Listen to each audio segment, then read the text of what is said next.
ดังนั้นพี่น้องความเมตตาปราณีนี่ไม่ได้ช่วยอะไรทั้งนั้นนะเอ็นดูเขาเอ็นเราขาดถ้าบ่สงสารตายเมิดแก้วพวกนั้นนะให้อเมริกาถล่มตายเมิดบอกจุดให้มันตายเบอร์โลดลาวแดงนี่นะบ่เหลือ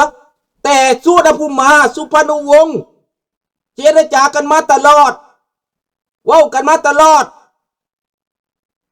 ซ้ำคักๆให้กองแร่ปฏิวัติเอาทหารไปช่วยอีกพุ่นกองแร่เอาทหารไปหลายกองพันเล็กกองพันที่2ไปเบิดรวมอยู่ในนั้นมีพ่อข้าพเจ้ากับลุงข้าพเจ้าเว้าแล้วเว้าอีกห้อยโทบุญทงกับพันตรีโสภาไปนำกองแร่ไปอยู่เสียงขวางซ้ำเหนือไปฮอดฮานอย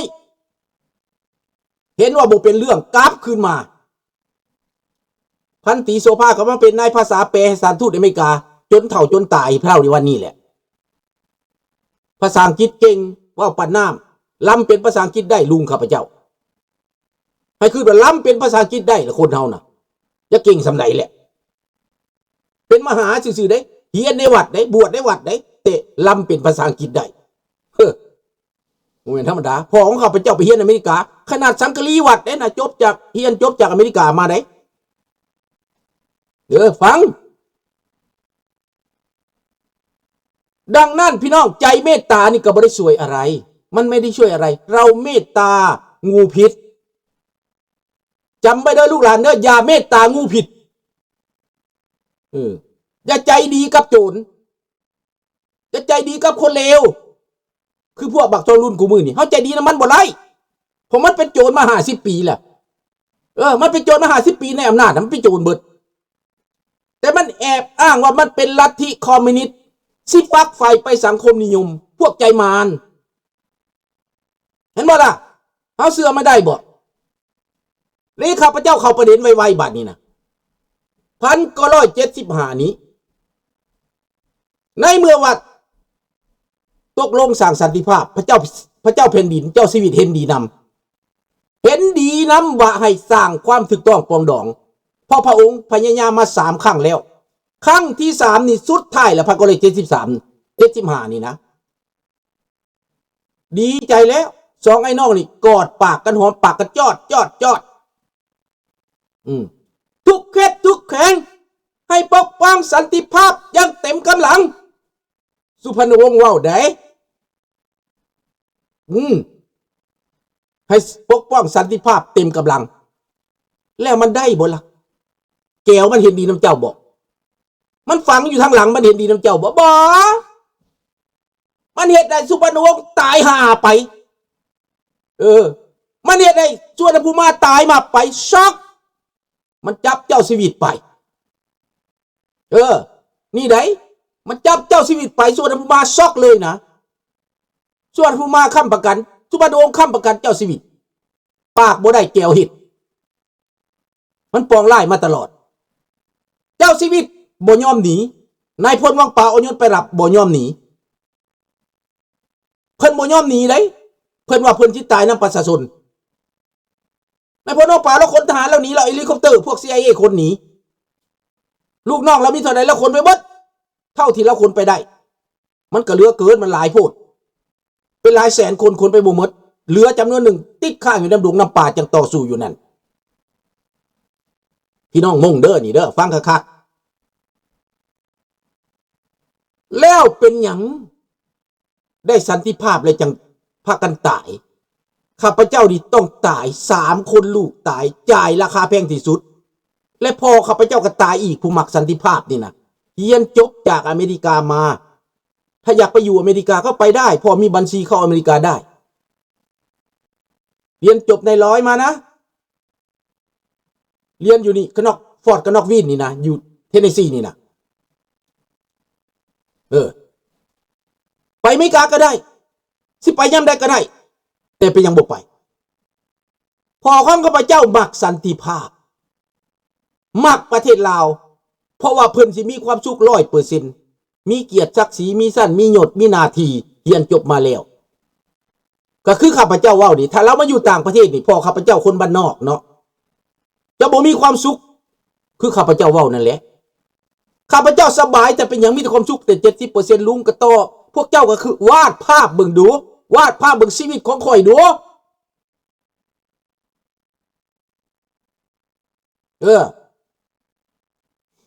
ครอบครัวลุงไม่ธรรมดา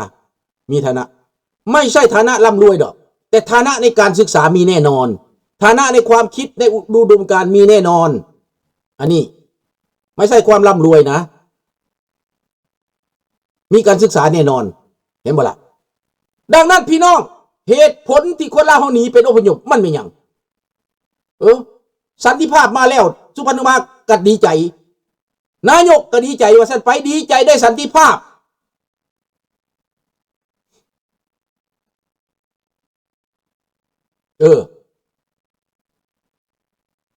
แล้วสุพรรณวงศ์ก็ดีใจว่าไ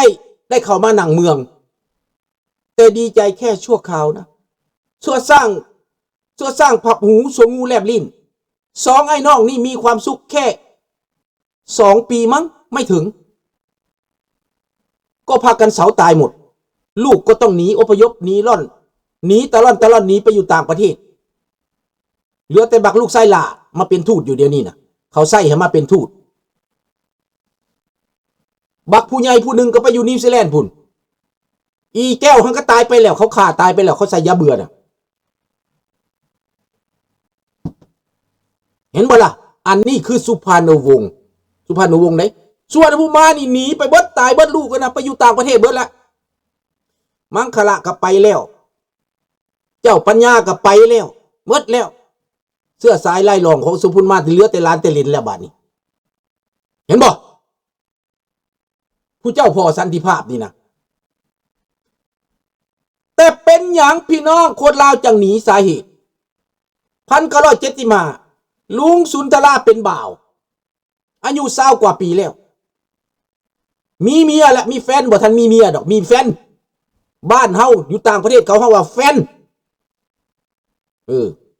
แต่ว่าเมืองเฮาอ่ะว่าแต่อยู่น้ำกันเขาว่าเมีย1975ครับเจ้าจึงแต่งงานแต่เอากันแต่73พุ่นถ้า73 74พุ่นจะมาแต่งงาน1975เห็นบ่พี่น้อง50 ปีแล้ว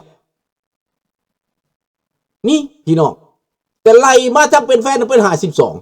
52นะไล่เบิ่งเด้อพี่น้องอันนี้เว้าคักๆเว้าชัดๆบ่ปิดบังอีหยังผู้ใดก็บ่อยากหนีจากประเทศมีแต่นายพลวางเปล่ากับนายพลบางคนบุญอุ้มบ่อภัยบ่สนานิกรบ่เขาเจ้าหนีแต่เฮาประชาชนลาวธรรมดาบ่หนีสบายดีวอนเฮาบ่หนีแม่นบ่วอนอยากอยู่เด้เฮานี่น่ะวอนก็ยังหนีกว่าก็ได้เด้หนีก่อนบ่ยอมหนีเด้เป็นหยังบ่ยอมหนีรักแผ่นดินรักพ่อแม่พี่น้องรักครอบครัวแนวคิดท้องถิ่นข้าพเจ้าแนวคิดท้องถิ่นบ่อยากจากบ้านบ่อยากหนีไปไส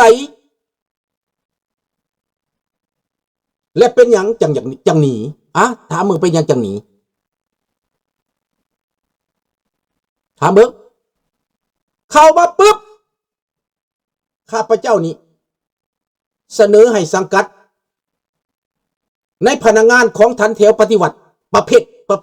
ภท1โลดข้าพเจ้านี่บ่แม่นมาอยู่นำพวกกันลาวไอ้น้องใหม่คือพวกปฏิการพวกนั้นพวกนี้คือเขาว่าบ่แม่นเด้ข้าพเจ้านี่มันให้สังกัดอยู่ในไอ้น้องใหม่ของไอ้น้องเก่ามันผู้ไหน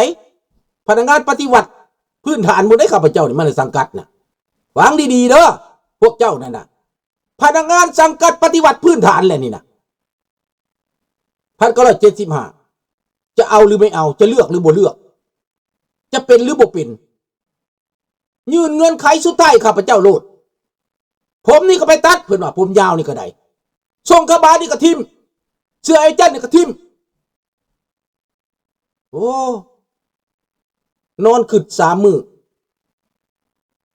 มาเว้ากันกับเมียเด้คันเฮาบ่รับเงื่อนไขนี่เฮาตายได้เมียเอ้ยว่าซั่นเขาจับได้พวกเขาบ่ทันเฮ็ดหยังนี่พวกเขายังอ่อนนี่น่ะหลับซะค ข้าพเจ้าก็ไปตอบหลับแล้วหลับน้ำหัวหน้าเพิ่นเนี่ยหัวหน้าใหญ่ได้หมักข้าพเจ้านั่นเจ้านายนี่หมักข้าพเจ้าเพิ่นได้นับแต่ในพจน์ในพันนะหมักนะเพิ่นหมักนะพวกปฏิวัตินี่นะหมักย้อนว่าข้าพเจ้านี้เป็นหยังเป็นวัยรุ่นที่มีความคิดทัศนคติดีบ่รั่วบ่เลงบ่หลักบ่จกประวัติข้าพเจ้าบ่หลักบ่ซกจกหอบ่ทำความชั่วความเลวแต่ว่าอันบ่ดีอันคือผมยาวกับส่งขาบานเท่านั้นแหละส่งกับผมซื่อเพิ่นว่าเฮาฮู้สหายดีสหายตัดผมออกแล้วมันก็ดีแหละเพิ่นว่ามีเท่านั้นแหละเอามันเป็นอย่างผมนี่นะบ่ได้เพิ่นว่าต้องตัดแบบสั้นๆทรงนี้ได้สั้นทรงกระวอกเพิ่นบอกโอ้ยต้นเรากำลังหมักส่งขาบานใส่เกือบส่วนสูงแล้วมันหล่อได้เนาะคนปัดเพียวๆเนาะตอนนั้นสูงเด้1.70 mใส่เกือบส่วนสูงเข้าไปใส่เสื้อเอวจ้ำเข้าไปมันละหล่อได้เนาะมา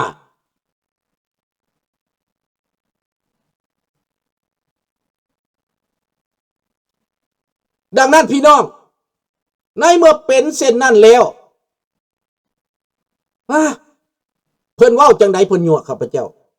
สหายมีความรู้ภาษาก็เป็นเรียนหนังสือก็เก่งนิสัยก็ดีเพิ่นว่าบ่เป็นอันตรายดอกน้องเอ้ยให้เจ้ามาเฮ็ดเวียกนำอ้ายนี่แหละอ้ายสิปกป้องเอาเจ้า2 คนได้มาเว้าข้าพเจ้าสิบ่เปิดเผยว่าแม่นไผเด้อแต่เดี๋ยวนี้ข้าเจ้าก็ยังคือสิขึ้นฮอดข้าพเจ้าอยู่ดอกแต่ข้าพเจ้าก็ยังขึ้นฮอดข้าเจ้า2 คนอันนั้น2 คนอันนั้นผู้หนึ่งตายไปแล้วเหลือผู้หนึ่ง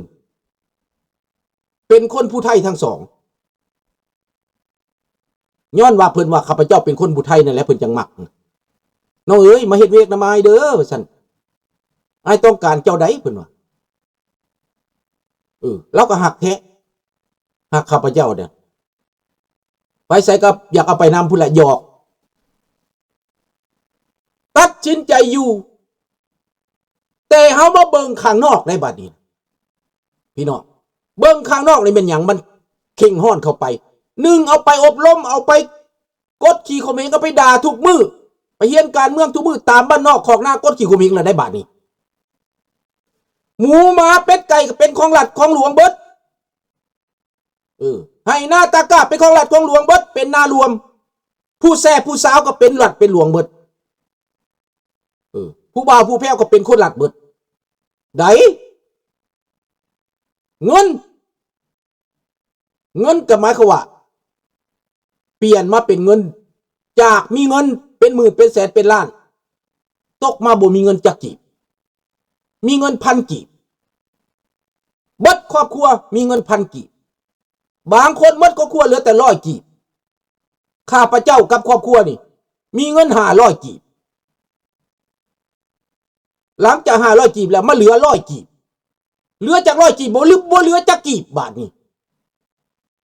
ไหนแถวบ้านนอกคอกหน้านี่อยู่ยากแหละพวกชายสกันตูนเข้าป่าไปเป็นพวกกู้ซาดทางบ้านห้องว่าเป็นปฏิการเขาโตนไปป่าไปเป็นปฏิการหมดบ้านแต่ละบ้านเกือบห้างแต่ละคนโตนเข้าป่าหรือโตนไปข้ามคลองไปเบิดไปอยู่เมืองไทยเบิดถือปืนอาวุธถืออาวุธกลับขึ้นมามีการเกิดศึกได้บาดนี้ข้าพเจ้าก็อยู่ในท่ามกลาง75,980นั่นแหละดังนั้นในระยะนั้นหมายคือว่าเงินเป็นตัวปัญหาเงินบาทห้ามใช้เงินดอลลาร์ห้ามใช้ไผมีเงินดอลลาร์เงินบาทอยู่ในถุงเป็นปฏิการเป็น CIA ติดคุกจับเข้าคุกใส่เงินบาทบ่ได้ฟังเพลงไทยบ่ได้ฟังเพลงต่างประเทศบ่ได้ฟังเพลงความหักบ่ได้เจ้าสิมาห้องเพลงว่าหักเจ้าแล้วหรือว่าห้องเพลงยังกระยานะถือว่าเป็นเพลงความหักนะเพลงมันแบบระบอบเก่านะตายถึกจับเบิดจับไปล่างสมองไปอยู่ดาวดอนเท่าดอนนางเอาไปขังไว้ลืมบุเลยดอนเท่าดอนนางเอาไปขังไว้อยู่ป่าอยู่ดงเอาไปขังไว้อยู่พุ่นบนดินแดงพุ่นแหละ